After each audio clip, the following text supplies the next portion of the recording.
अस्सलाम वालेकुम। वेलकम है आपका मायरा's किचन में। मैं आपके साथ शेयर कर रही हूँ एग फ्राइड राइस। इसके लिए मैंने बासमती राइस लिए हैं 2.5 गिलास। इनको अच्छे तरीके से वॉश करके 3 से 4 पानी में और इसको मैं सोक करके रख दूँगी आधे घंटे के लिए। दूसरी तरफ पानी बॉयल हो चुका है, इसमें नमक डाल के 1 टेबल स्पून और चावलों को डाल दिया है और इसको मैंने बॉयल करके साइड पे कर लिया है। तकरीबन 80 से 90% इसको मैंने बॉयल कर लिया है। दूसरी तरफ 4 अंडे लिए हैं, इसमें हाफ टी स्पून सॉल्ट डाला है, थोड़ा सा येलो फूड कलर ताकि इनका कलर अच्छा हो जाए और इनको अच्छे तरीके से बीट कर लेना है।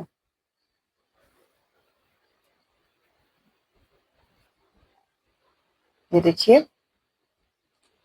दूसरी तरफ पैन में ऑयल डाला है और हल्की मीडियम लो फ्लेम पे मैंने इसको अंडों को डाल दिया है।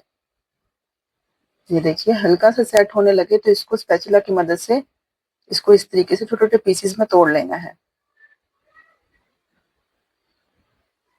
ये देखिए, फ्लेम को बिल्कुल लो रखिएगा ताकि आपके एग्स ऊपर से कलर ना पकड़ें और अंदर से सॉफ्ट और जूसी रहें। बस इसको इतना ही डन करना है और अब इसको एक प्लेट में ट्रांसफर कर रही हूँ मैं। ये देखिए, अब ऑयल डालना है 3 से 4 टेबल स्पून। इसमें लहसुन चॉप फाइन वो डाल दिया है। गाजर छोटे छोटे क्यूब्स में काट के 1/4 कप वो डाली है। इसको हल्की आग पे फ्राई करना है और इसके साथ ही मैंने शिमला मिर्च भी डाल दी है और बंद गोभी भी। ज़्यादा देर कुक नहीं करना, ये नरम ना होने पाए, क्रंची रहें। और साथ में इसमें कुछ स्पाइसेस ऐड कर रही हूँ। नमक डाला है, ब्लैक पेपर डाली है, व्हाइट पेपर डाली है और चिकन पाउडर डाला है।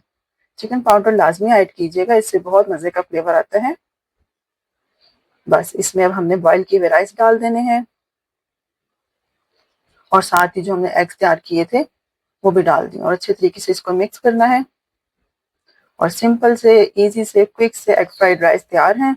इसको आप सर्व कीजिए चिकन मंचूरियन के साथ, जिसकी रेसिपी मैं ऑलरेडी शेयर कर चुकी हूँ, और एंजॉय कीजिए। पसंद आए तो लाइक कीजिएगा, सब्सक्राइब कीजिएगा।